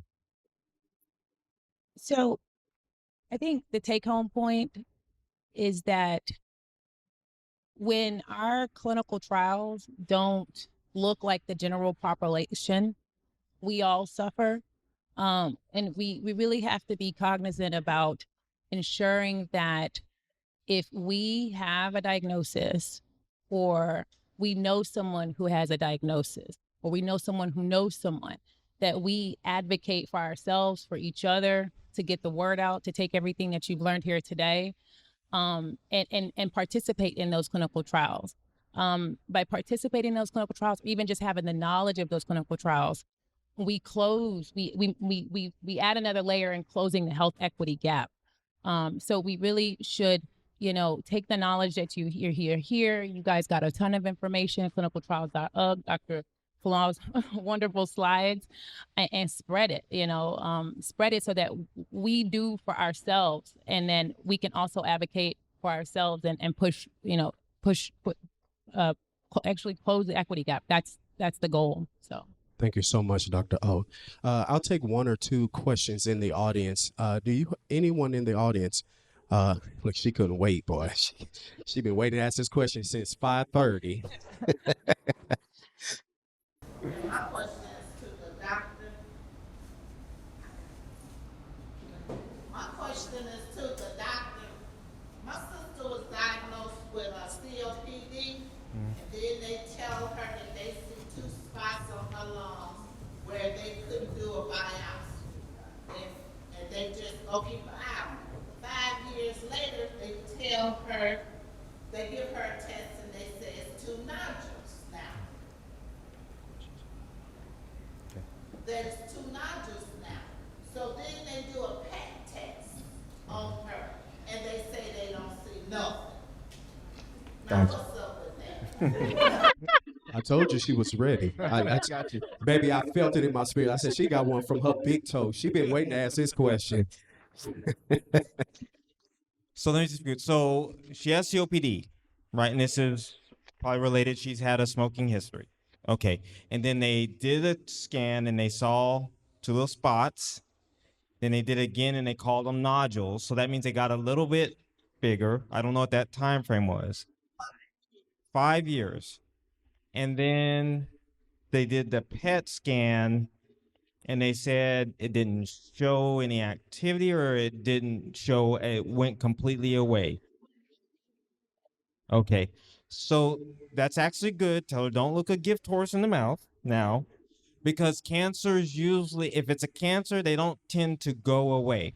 So remember that the scans, whether it's the PET scan, whether it is a CAT scan, whether it's an X-ray, those are only pictures.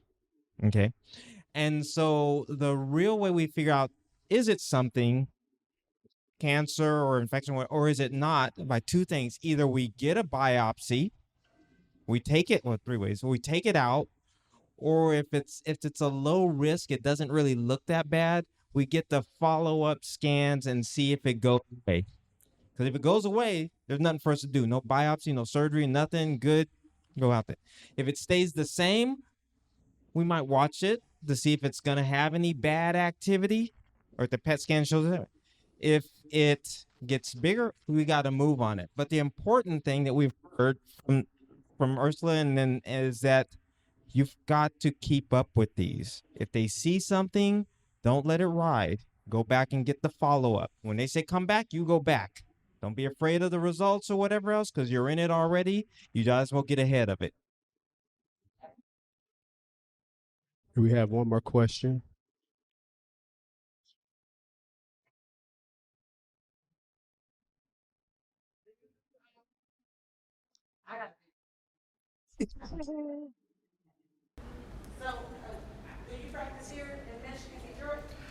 No, I'm down in Georgia. This is too far north for me. I'm sorry.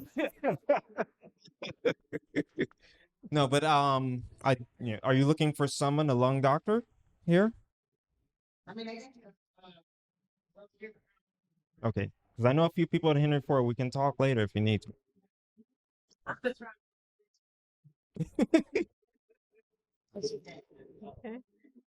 Okay. One more question. Did you have questions? No? Oh, go ahead. Oh.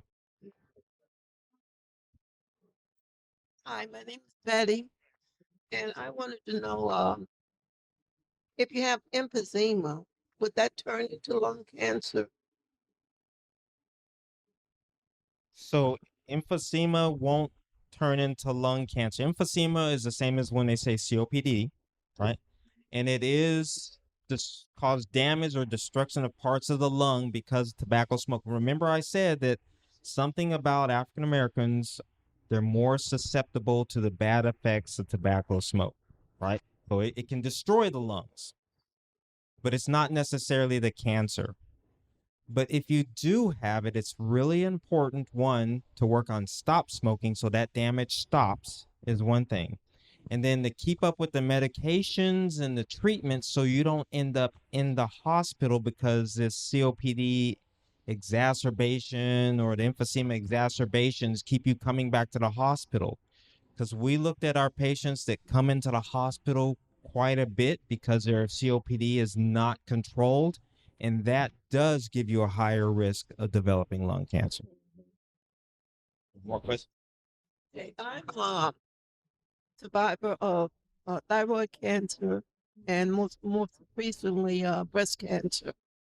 And I lost my father with lung cancer and my sister with lung cancer, my brother and my mother with leukemia. So cancer seems to run in the family, or we're at high risk for cancer. I don't know if it's environmental or genetic or what. So when we start seeing trends like this requires some focus. And what I was saying a little bit earlier is, one, I would say, especially in this area, get your home tested for radon.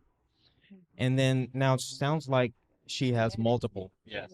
So what I tell people when they ask me, I've seen this person in my family with cancer, and this has actually happened to me. I've had, as I mentioned, multiple people. I've then gone to my primary care doctor and I've asked, I need to see a geneticist, because then they will now do the test. And there's certain tests you can look for and that can tell you what you're prone to get as a cancer. There's breast cancer patients that do it. You'll see that the mom, the daughter, the sister, everybody had breast cancer, and there's a gene that they can test for that. Same with colon cancer. So with your extensive history, I would do the same. Go to the primary care consultant, and you could call the name of that doctor that you're referring them to is a geneticist, or you could say gene doctor, and they should know where you're referring to. Just have Just where you practice or where you are.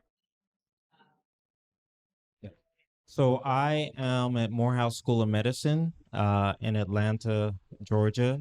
We work out of Grady Memorial Hospital. It's a county hospital. I think it's the 4th largest in the nation. And I've been there for a good 20 plus years. Try not to age myself. So as I mentioned, I'm at Amgen. I work with Maria Watson. I've left a card back there. If you have any questions about clinical trials in general or clinical trials at Amgen, my email is on that card, and I'm more than happy to answer any questions. I am in Albany, Georgia at Phoebe Putnam Memorial Hospital. And I'm just Tim. I'm just a minister who loves people. Well, I want to thank all of you all for coming out. I hear all y'all cell phones going on. I know your family members checking. Girl, you've been at this center for 30 years, girl. When you coming out? So we're going to get you guys out of here. I want to thank you so much for coming in to listen. Now, we've had fun. We've laughed. We've got education. But I gave you guys homework, right? You're supposed to do your pre and your post. You cannot, and I repeat, you cannot leave this center until you turn in your post. All right? So if you can, go ahead. If you've already finished it, that's awesome.